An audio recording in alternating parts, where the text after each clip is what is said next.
Let me ask you a question before we begin. Have you ever sat across a dinner table from someone who looked you in the eye, smiled a practiced smile, and told you that you simply do not matter? Let me know where you are watching from in the comments, because what I am about to tell you is a universal truth about power, money, and the dangerous mistake of underestimating a quiet woman. My name is Evelyn Cross. I am 38 years old and I am a federal forensic auditor. My job is to track the invisible footprints of money across global financial systems, dismantling shell corporations, offshore trusts, and complex laundering networks. I do not carry a weapon. My weapon is a spreadsheet, a subpoena, and an infinite capacity for silence. For the past 15 years, I have built an empire out of numbers, navigating the darkest corners of international finance, bringing down men who thought they were untouchable simply because they wore expensive suits and spoke with unearned authority. But the most dangerous criminals I ever encountered were not international fugitives or corrupt politicians. They were sitting in my own dining room, eating the lobster I paid for, drinking the vintage wine I selected, and plotting to erase me from the very life I had funded. This is the story of how my own family, alongside my brother's toxic fiancé, decided I was too insignificant to attend a $500,000 destination wedding. It is also the story of how I smiled, walked away, and legally froze every single federal asset they mistakenly believed belonged to them. The woman my brother was marrying looked me in the eye in my own kitchen, standing on the Italian marble floors I had imported, and said with chilling sweetness, "The wedding's going to be very small, Evelyn. Just for people who actually matter to our future." She had no idea that the very house she was standing in, the trust fund she was tapping into, and the massive wedding venue she had booked were all held under a blind trust that I controlled. 5 days after she told me I didn't matter, she had the audacity to text me asking for a $900 transfer for her floral arrangements.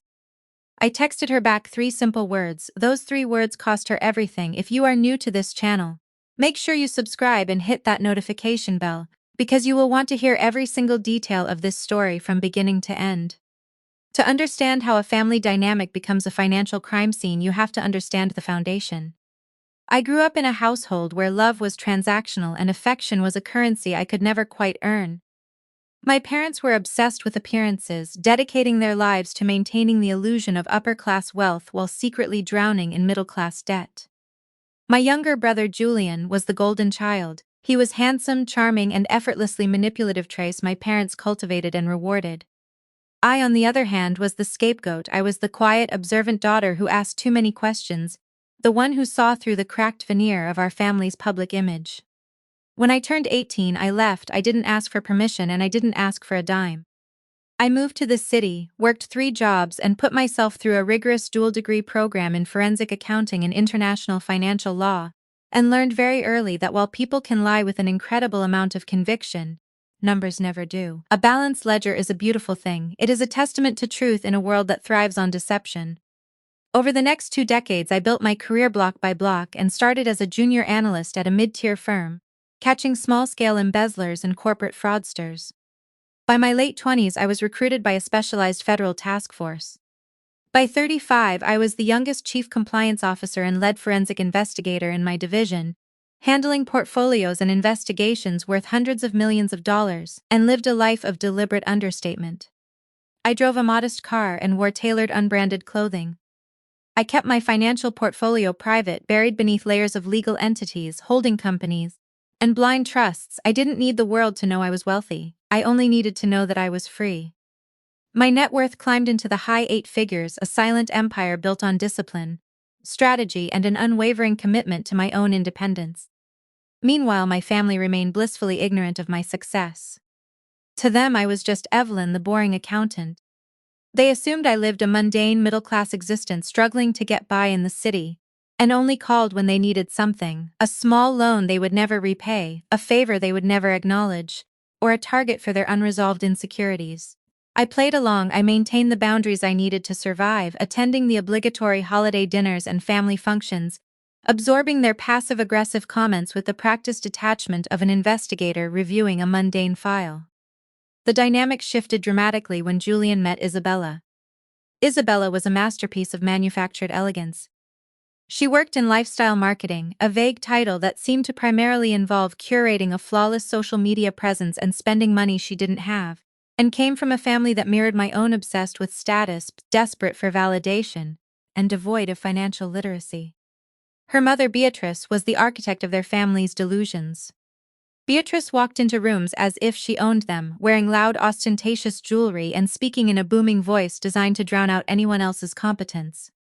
From the moment Isabella entered our lives, I observed her with the analytical precision I applied to a suspect in a fraud case.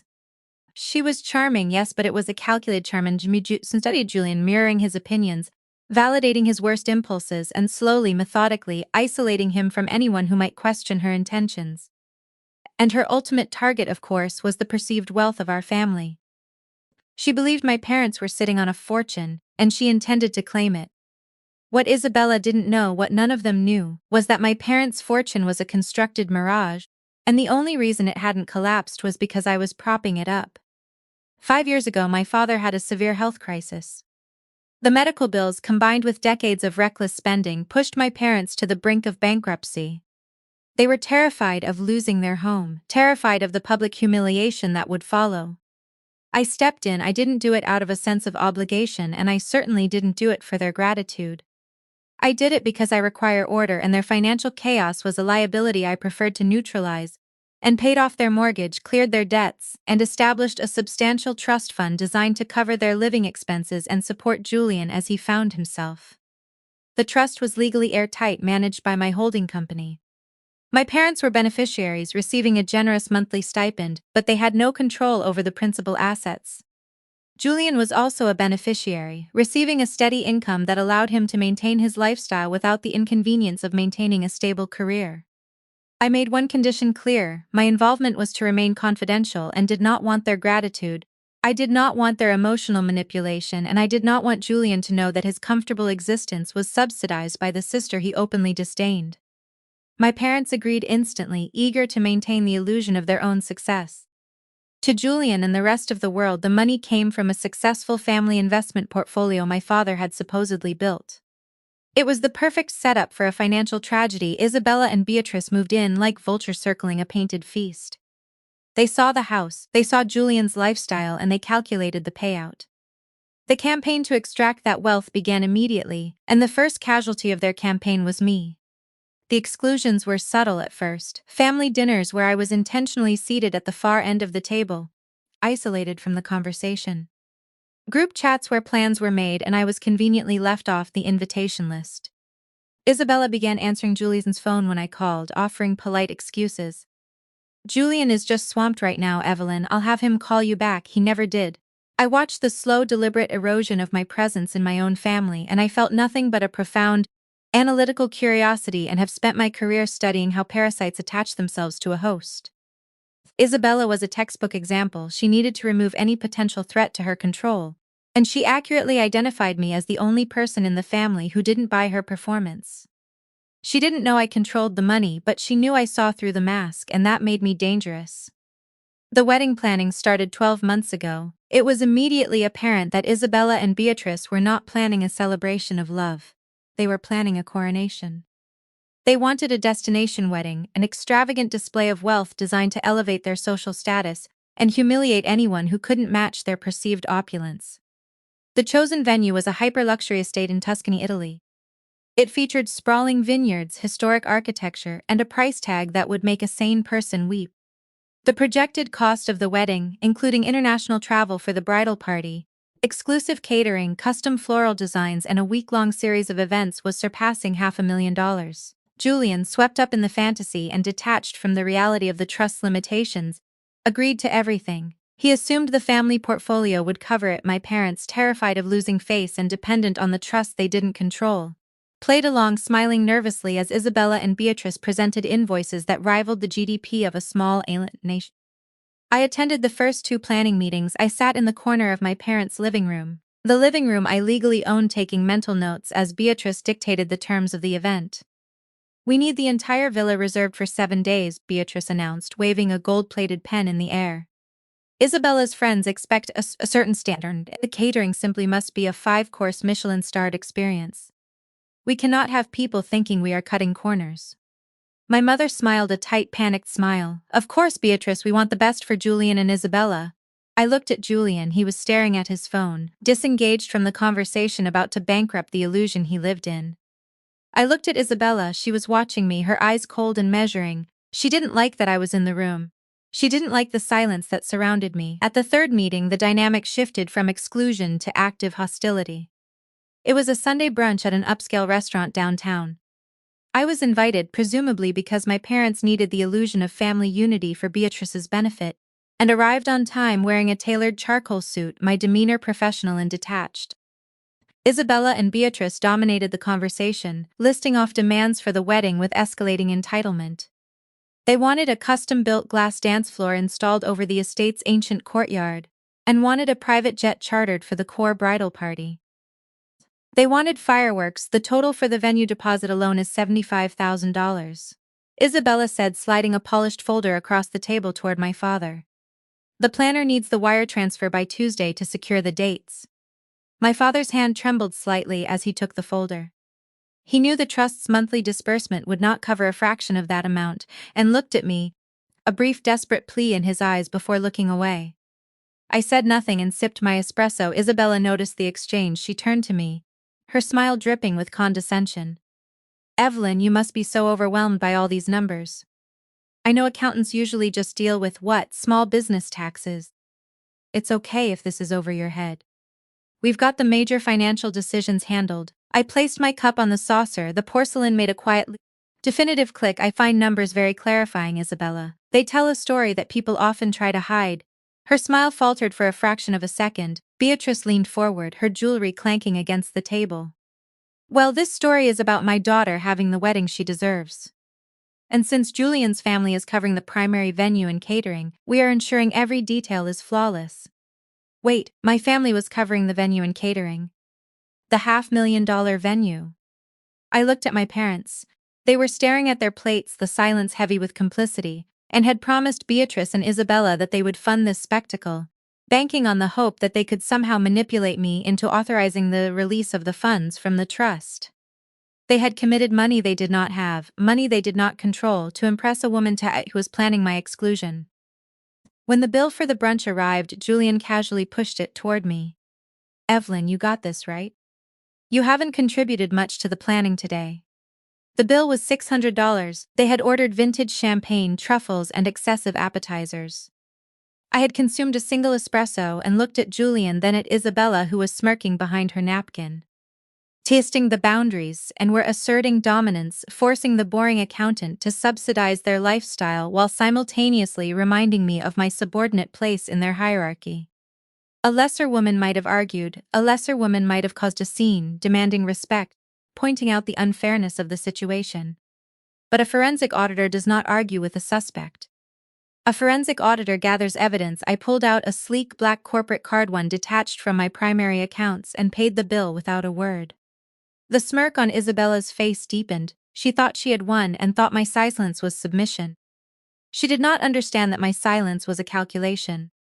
I was mentally tallying the exact cost of their arrogance, and the interest rate I was going to charge them was going to be astronomical. The real war began during the holiday season. It was the annual Christmas dinner at my parents' house, an orchestrated event designed to project family harmony. I arrived early, bringing an expensive bottle of wine and a quiet determination to observe the changing dynamics. Isabella and Beatrice had essentially taken over the house. They were rearranging furniture, dictating the menu, and barking orders at my mother, who scurried around like an anxious employee in her own home.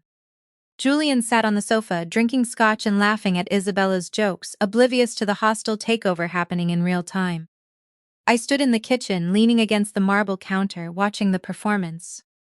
Isabella walked in holding a crystal vase. She stopped when she saw me, her expression instantly hardening into a mask of polite disdain. Evelyn, she said, her voice dripping with artificial sweetness. I didn't expect you to be here so early. We're trying to finalize the guest list for the wedding, and it's just so stressful. I replied, my voice even. She placed the vase on the counter and leaned in slightly, invading my personal space just enough to establish dominance. You know, Julian and I have been talking. The venue in Tuscany is spectacular, but the capacity is surprisingly limited for the kind of exclusive event we are curating. I waited. I knew where this was going. We have to make some really tough decisions about the guest list. She continued, studying my face for a reaction. We have so many important clients and high-profile friends attending and really need every seat to count. Are you saying there's an issue with the seating arrangements? I asked, my tone neutral. Isabella sighed, a theatrical display of burden. It's just that, well, we want the energy to be right. We want the aesthetic to be cohesive, and Julian feels that having too many extended family members might dilute the experience.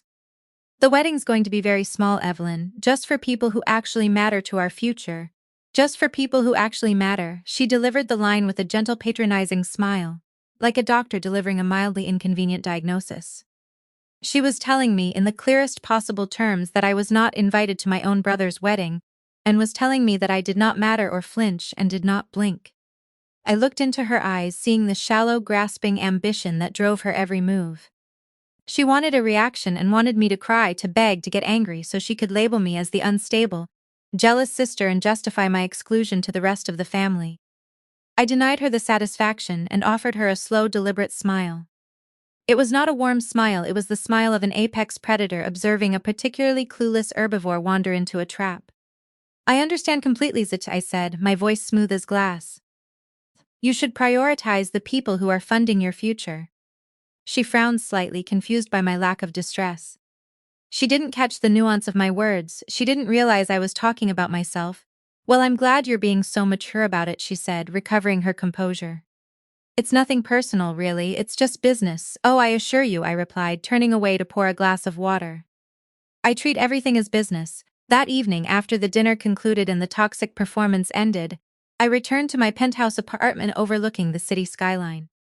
I sat at my massive oak desk, booted up my secure workstation, and began the audit. If they wanted to treat family as a business, I was going to show them how a chief compliance officer handles a hostile takeover.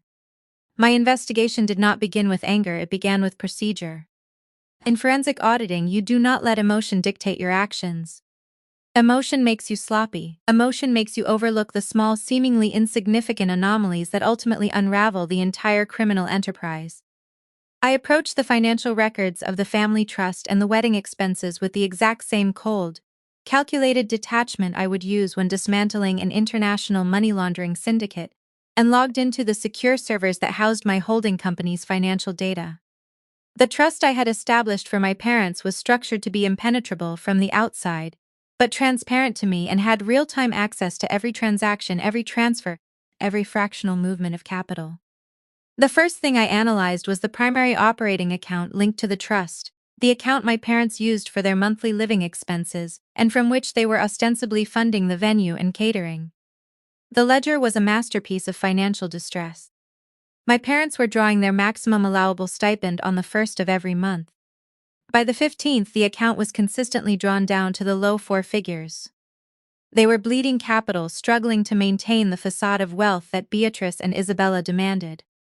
But more alarmingly, I began to trace a pattern of unauthorized, irregular secondary withdrawals. These were not standard living expenses, these were erratic, round-number transfers directed to a secondary account, an account that Julian had convinced my father to open under the guise of wedding incidentals. I followed the digital trail. The secondary account was a joint checking account co-signed by Julian and, predictably, Isabella. I pulled the transaction history for the joint account spanning the last 8 months. The pattern that emerged was not just financially irresponsible, it was textbook embezzlement. I have spent my entire adult life identifying the behavioral signatures of financial criminals, and Isabella's signature was practically written in neon lights across the ledger. When a person steals money they believe is untraceable, they rarely do it all at once. They test the waters and make a small withdrawal, wait to see if anyone notices, and when the silence confirms their safety, they escalate. Month 1. A transfer of $1,200 labeled in the memo field as bridal consultation fees. I cross-referenced this with the vendor invoices I had obtained from the wedding planner's portal, a portal I had legally accessed by pulling rank through my holding company, which technically owned the vendor contracts. There was no consultation fee. The $1,200 had been wired to a high-interest credit card registered solely in Isabella's name. Month 3. A withdrawal of $2,400 labeled Custom Linens Deposit. Again, the vendor portal showed no such deposit. The money had been used to pay off a luxury auto lease for a vehicle Isabella drove, but Julian ostensibly financed. Month 5. 3 separate withdrawals totaling $4,800, vaguely categorized as miscellaneous vendor retainers. The funds had been transferred to a decentralized payment app and then funneled into a boutique travel agency specializing in high-end bachelorette getaways. She wasn't just draining my parents' limited resources, she was siphoning money from a trust funded by the sister she openly despised, using it to finance a lifestyle she could not afford, all while planning a wedding from which I was expressly excluded. The total documented embezzlement over the 8-month period was $18,450. I didn't confront them. Confrontation is for people who lack evidence. I simply printed the ledgers, highlighted the fraudulent transactions in a vibrant, unforgiving yellow, and placed in a secure, fireproof physical file on my desk and was building the dossier. I was preparing the indictment. The tension in the family continued to escalate, masked by the frantic, superficial joy of the impending wedding. Isabella and Beatrice were in their element, commanding my parents, ordering Julian around like an intern, and relishing the power they believed they had secured. The next major event was the bridal shower, a sickeningly lavish affair held at a private country club. I was invited to this one, not out of a sudden burst of sisterly affection but because Isabella needed an audience, and more importantly, she needed someone to cover the incidental costs that the family trust could no longer absorb. The room was decorated in aggressive shades of blush and gold. Towering floral arrangements threatened to tip over on the tables. Waiters circulated with silver trays of champagne, and a string quartet played an ironically elegant soundtrack to the display of crass materialism. Isabella sat on a literal velvet throne at the head of the room, surrounded by her equally manufactured friends, opening gifts that cost more than most people's monthly rent. Beatrice hovered over the proceedings, broadcasting the price tags of the items and reminding everyone of the exclusive nature of the upcoming Tuscan wedding. I sat at a small table near the back, nursing a glass of sparkling water watching the performance, and was wearing a simple, impeccably cut navy dress, demeanor calm, my silence profound. Midway through the event, the country club manager approached Beatrice, looking slightly uncomfortable. They spoke in hushed tones, but Beatrice's voice, devoid of any volume control, carried across the room. "What do you mean the card was declined?" Beatrice hissed, her face flushing a deep, embarrassed red. "That is impossible. Julian's family is handling the catering tab." "Run it again." The manager shook his head apologetically. "Ma'am, we have tried it 3 times. The transaction will not authorize. We need a secondary form of payment for the final catering and champagne total before the event concludes." The room grew quiet. Isabella stopped unwrapping a crystal vase, her eyes darting toward her mother. The facade was cracking. The trust account my parents were using had finally hit its absolute limit. They had bled it dry. Beatrice looked around the room, panic flashing in her eyes before settling on a target. She saw me sitting in the back and marched over, her heels clicking on the hardwood floor, wearing a smile that was equal parts desperate and demanding. "Evelyn, darling," she said, her voice dripping with artificial warmth. "It seems there's a slight glitch with your father's corporate card. The bank is being ridiculous about fraud protection given the large volume of wedding expenses.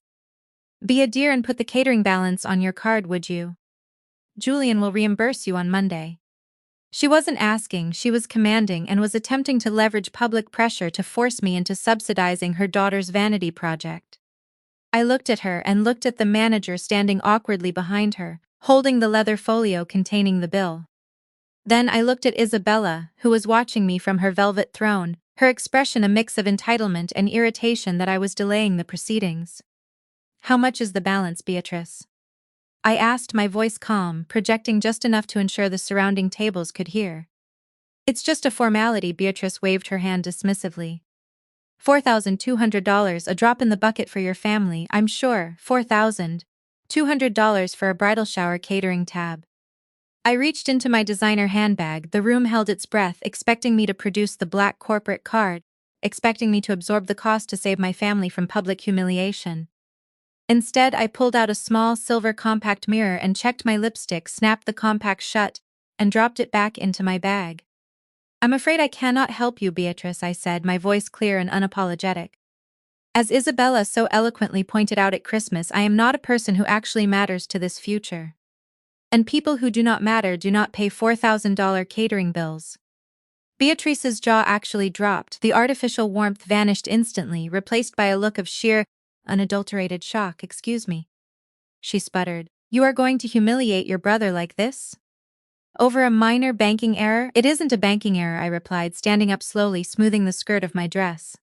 The account is empty, Beatrice, because someone has been draining it for the past 8 months to pay off personal credit card debt.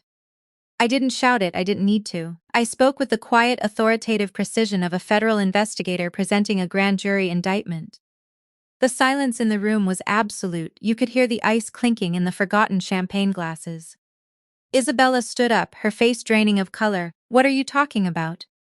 she demanded, her voice shrill, the manufactured elegance gone. "I am talking about the $18,450 that has been embezzled from the joint wedding account," I said, holding her gaze, watching the panic shatter her masks. "I am talking about the luxury auto lease, the custom linens that don't exist, and the bachelorette getaway." I turned back to Beatrice, who was now trembling, whether from rage or terror I neither knew nor cared. "You wanted an exclusive event," I said quietly. "You have one. I suggest you find a way to pay for it." I picked up my handbag and walked toward the exit and did not look back or wait for the inevitable explosion of accusations and denials. I walked out into the cool afternoon air, feeling the first true wave of satisfaction I had felt in months. But I wasn't finished. The bridal shower was merely a skirmish. The war was still to be won, and the weapons I possessed were far more devastating than a declined credit card. The fallout from the bridal shower was immediate and chaotic. Julian called me 14 times that evening. I sent every single call to voicemail. My parents texted, frantic and desperate, begging me to explain what I meant, begging me to fix the situation before Isabella canceled the wedding. I ignored them all and was not operating on their timeline. I was operating on mine. 2 days later, the reality of their financial situation finally set in. The Tuscan villa required the final non-refundable deposit of $150,000 to secure the week-long reservation. The catering company required their final installment. The private jet charter required payment in full. The family trust, the one they believed was an endless well of capital, was tapped out. The monthly disbursement would not even cover the interest on the debt Isabella had secretly accumulated. They were cornered, and like all cornered animals, they became reckless. Julian finally showed up at my penthouse apartment. He bypassed the doorman's security flaw I mentally noted to address later and pounded on my heavy oak door until I opened it. He looked terrible. His designer clothes were rumpled, his hair unkempt. The golden child was finally experiencing the consequences of his own profound, willful ignorance. "Evelyn, what did you do?" he demanded, pushing past me into the foyer. "Isabella is hysterical. Beatrice is threatening to call off the wedding. What did you say at the shower?" I closed the door quietly. "I told the truth, Julian, a concept you seem unfamiliar with. You made up some insane lie about embezzlement to embarrass her because you're jealous," he shouted, pacing across my living room, gesturing wildly. "You're jealous that she's beautiful and popular and actually matters to people." There it was, the echo of Isabella's words parroted flawlessly by the man she had subjugated. I walked over to my desk. I didn't raise my voice. I didn't exhibit a single ounce of emotion. I picked up the thick, heavy file folder containing the highlighted bank statements and vendor invoices, and walked back to Julian and dropped the file onto the glass coffee table between us. The heavy thud of the paper hitting the glass echoed in the quiet apartment. "Read it," I commanded. He stared at the file as if it were a bomb. "What is this?" "This is the documented proof of how much money your fiancée has stolen from the account you foolishly gave her access to," I said. "Every transfer, every wire, every fraudulent invoice. $18,450 stolen." Julian's hands shook as he opened the folder. He flipped through the pages, his eyes tracking the highlighted lines, the undeniable evidence of Isabella's financial infidelity. The denial that had sustained him for months began to fracture piece by piece right in front of me. This can't be right," he stammered, his voice weak. "She said she was using the money for deposits," she said. "She lied," I interrupted, my voice cutting through his delusion like a scalpel. "She lied to you, she lied to our parents, and she tried to lie to me." "But numbers do not lie, Julian. You gave her access to capital she did not earn, and she exploited it." He sank onto the sofa, the file slipping from his hands, and looked up at me, a desperate, pleading look that I remembered from our childhood, the look he always gave when he wanted me to clean up his messes. "Evelyn, please," he whispered. "You have to help me. The venue needs the final deposit tomorrow. The trust account is empty. Mom and Dad are panicking. If we don't pay, we lose the villa. We lose the deposits. The wedding is ruined." He wasn't asking for help understanding the betrayal.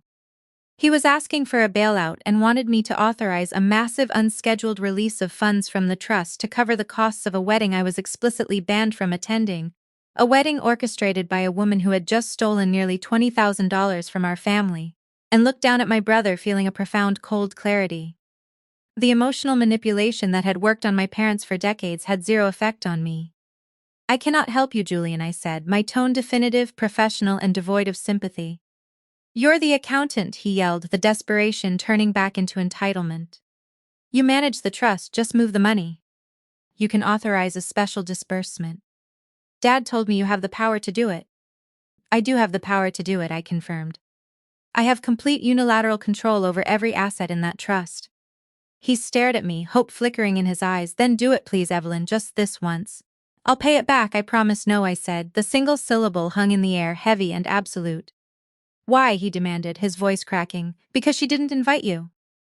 Because you're petty? Because, I said, leaning forward slightly, ensuring he heard every single word, I am not in the business of funding my own exclusion. And more importantly, I am not in the business of subsidizing a criminal. He stared at me, the reality of the situation finally crashing down on him. There would be no bailout, there would be no secret transfer of funds, the trust is locked. Julian, I continued quietly. I have instituted a complete freeze on all discretionary disbursements, pending a full internal audit regarding the embezzled funds. Mom and Dad will receive their basic living stipend and nothing more. The secondary accounts have been closed, you can't do that. He shouted, jumping to his feet.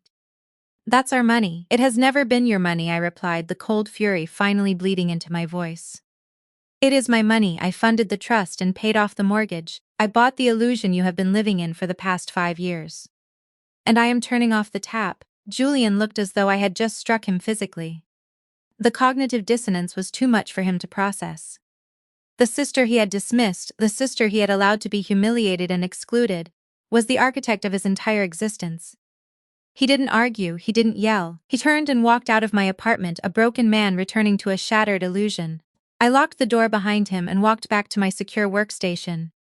I had frozen the trust, cutting off their access to any further capital.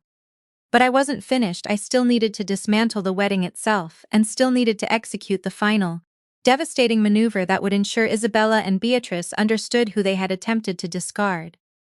The Tuscan villa, the hyper-luxury estate that was supposed to host the social event of the season, was not owned by a random Italian hospitality group. It was owned by a subsidiary of my holding company. I had purchased the property 3 years prior as a high-yield real estate investment.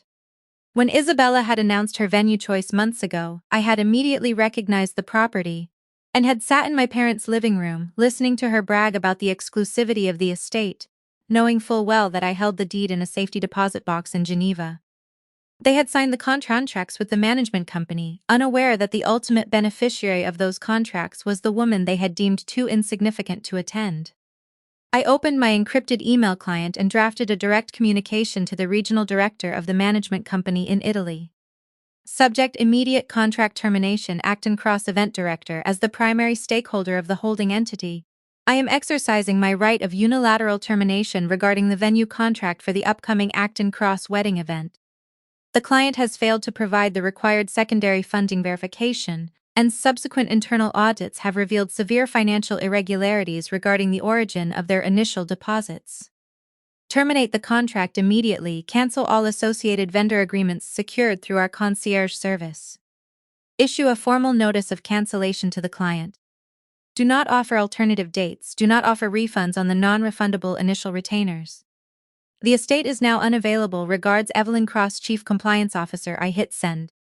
The digital command traveled across the Atlantic, carrying the weight of a federal indictment, moving with the silent, lethal speed of a financial execution.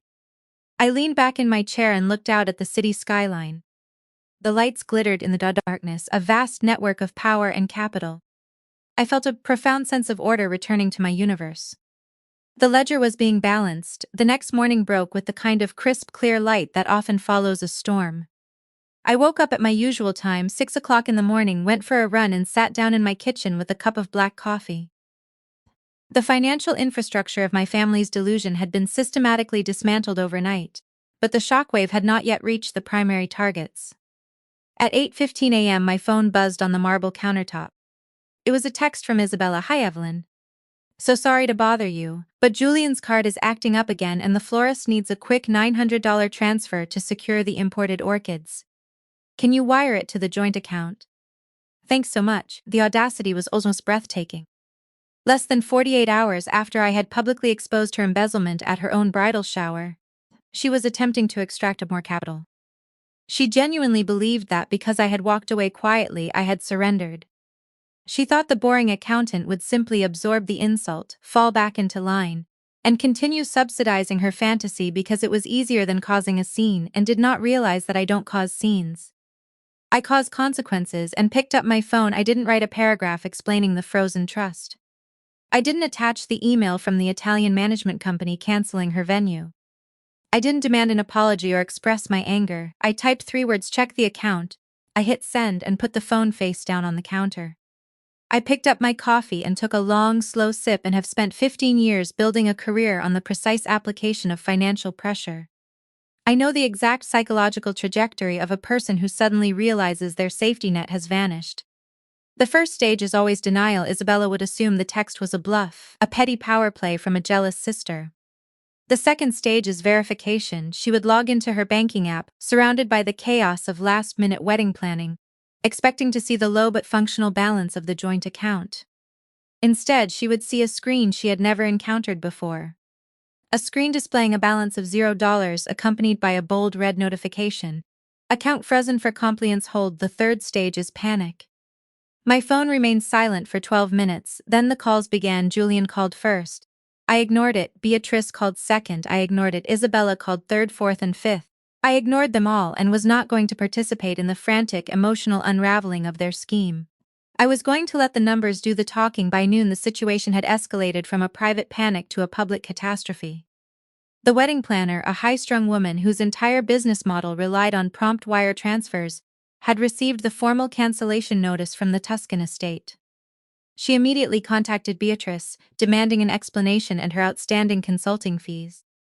The private jet charter company, unable to process the final payment on the frozen corporate card, canceled the flight and released the aircraft to another client. The caterer, the florist, the custom dress designer, every single vendor connected to the $500,000 spectacle suddenly found their payment methods declined and their contracts nullified. The illusion of wealth had evaporated in less than 4 hours, leaving behind a staggering mountain of debt and a wedding that no longer existed. The rehearsal dinner was supposed to be a glamorous welcome party held in a private dining room at a 5-star hotel.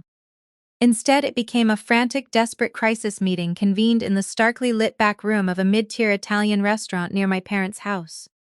I knew they would be there. Julian had texted me the location in a desperate final plea, begging me to come and fix this. I arrived at 8 o'clock in the evening and did not sneak in. I walked through the main dining room with the quiet, authoritative presence of a woman who owns the building, because, metaphorically speaking, I did, and was wearing a sharply tailored bone-white suit, a visual representation of absolute control amidst their chaos. I pushed open the door to the private room. The scene was a masterpiece of desperation. Julian was sitting at the table with his head in his hands, looking destroyed. My parents were huddled together, their faces pale, the reality of their financial ruin finally settling in. Beatrice was pacing the length of the room, clutching her phone like a weapon, screaming at an unfortunate customer service representative. And Isabella was sitting at the head of the table, her make slight smut, her manufactured elegance replaced by a look of sheer feral panic. The room fell dead silent. I didn't take a seat. I stood at the end of the table. My posture perfect, my expression unreadable, and held a single sleek manila folder in my left hand. "Evelyn," my mother whispered, her voice trembling. "What is happening?" "The bank says the trust is locked. The planner says the venue in Italy is cancelled. We have hundreds of guests expecting a flight tomorrow." I looked at my mother and felt a twinge of pity replaced by the cold logic of accountability. "The trust is locked because it is under investigation for embezzlement," I stated clearly. "And the venue in Italy is cancelled because I cancelled it." Beatrice stopped pacing. She turned to me, her face contorting in rage. "You cancelled it. How could you possibly cancel it? That contract was in Julian's name." "The contract was signed by Julian," I corrected her, my voice echoing slightly in the quiet room. "But the estate itself is owned by a subsidiary of my holding company. I am the ultimate beneficiary, and I reserve the right to refuse service to clients who attempt to pay with stolen funds." The color drained from Beatrice's face, the realization hit her with physical force. The boring accountant didn't just manage the money, she owned the empire they were trying to steal from. Isabella stood up, her chair scraping violently against the floor. "You planned this," she screamed, pointing a shaking finger at me. "You set us up, you waited until the last minute to ruin my life because you're a sad, lonely, jealous woman." I let her scream and let the echo of her accusations die in the silent room. Then I opened the manila folder. I withdrew a single sheet of paper and slid it down the long wooden table.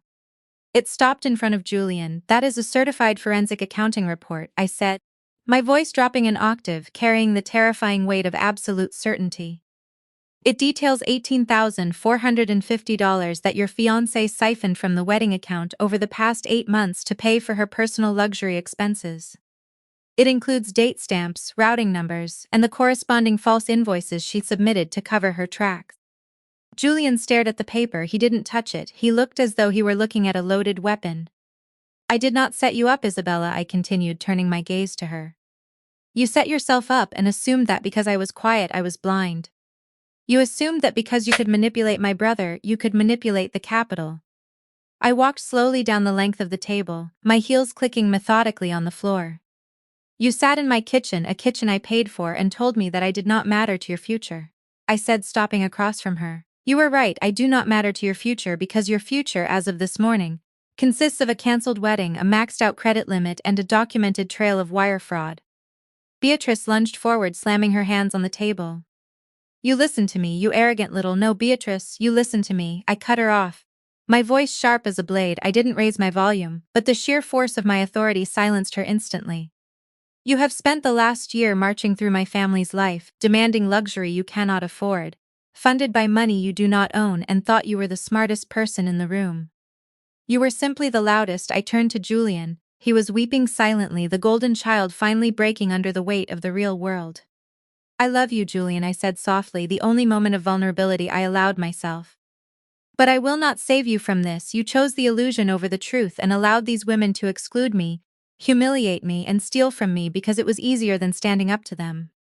The trust will remain frozen until the embezzled funds are returned in full. Mom and Dad will receive their basic living allowance. Everything else is gone, Evelyn, please," my father croaked, his pride shattered. "The humiliation, the guests, what are we going to tell people?"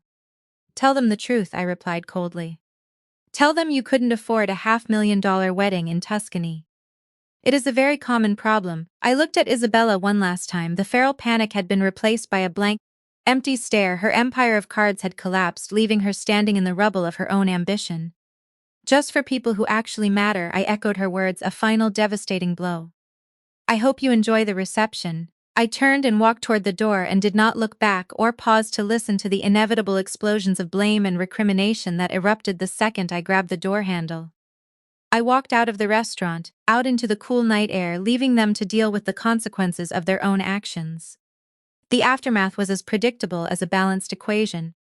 The Tuscan wedding never happened. The 200 high-profile guests received a hastily drafted email citing unforeseen logistical complications. Julian finally woke up. The undeniable proof of Isabella's theft, combined with the catastrophic collapse of their financial future, shattered his delusion. He called off the engagement 3 days later and moved out of the luxury apartment they shared, an apartment he could no longer afford without the trust, and moved into a small, functional studio. He has a lot of rebuilding to do, both financially and morally, but for the first time in his life, he is doing it on his own. My parents were forced to confront the reality of their situation. The public humiliation of the cancelled wedding stripped away their manufactured social standing. They downsized their lifestyle, living within the parameters of the stipend I allowed them. They learned very quickly the value of the daughter they had spent decades dismissing. As for Isabella and Beatrice, their descent was rapid and brutal. Without Julian's financial backing, Isabella was left to face the mounting credit card debt she had secretly accumulated. Beatrice's social circle, realizing the wealthy family she had been bragging about was an illusion, isolated her. They became a cautionary tale in their own curated world. And me, I returned to my penthouse. I returned to my work. I continued tracking the invisible footprints of money, dismantling fraud and enforcing order in a chaotic financial world. If there is a lesson to be extracted from this ledger, it is this: do not mistake a woman's silence for submission. In a world that demands women to be loud, to be accommodating, to constantly explain and justify their existence, silence is the ultimate weapon. It is the space where strategy is formed, it is the vault where power is accumulated. When toxic people enter your life, they will immediately test your boundaries. They will try to make you small so they can feel large and will attempt to exclude you from the narrative of your own life, hoping you will be too polite to point out the theft. Do not argue with them, do not scream, do not debase yourself by begging for a seat at a table you already own.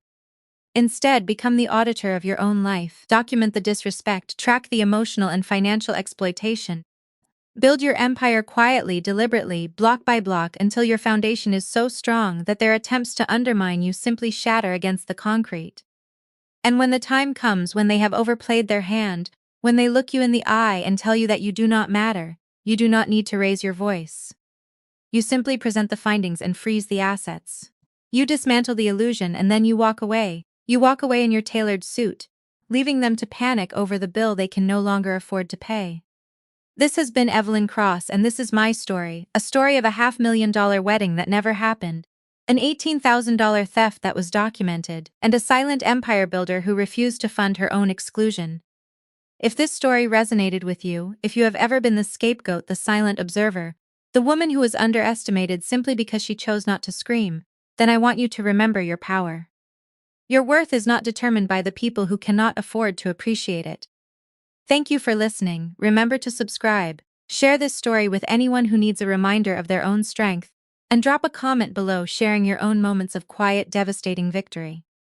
I read every single one of them, and I celebrate your power and will see you in the next one. Keep building your empire, keep your ledgers balanced, and never ever let them tell you that you do not matter. The world of forensic auditing is vast, but the principles remain the same whether you are tracking a billionaire's offshore tax evasion scheme or a toxic relative's credit card fraud. You follow the paper and follow the digital footprint. You trust the math when you cannot trust the people. My career flourished in the aftermath of that cancelled wedding. The clarity that came from finally severing the financial umbilical cord to my family's delusion allowed me to focus on my work. I spearheaded a massive international investigation that recovered hundreds of millions in stolen federal funds. I was promoted, recognized, and compensated at the highest levels of my field. Meanwhile, Julian eventually found a job, a real job, an entry-level position at a logistics firm. It was humbling for him, brutal even, but it was real. He calls me sometimes not to ask for money but just to talk. We are slowly, carefully building a relationship based on actual reality rather than financial dependency. As for Isabella, I heard through the grapevine that she attempted to launch another lifestyle brand, which promptly collapsed under the weight of her outstanding debts. The universe has a remarkable way of balancing its own ledgers. You just have to be patient enough to let the math work itself out.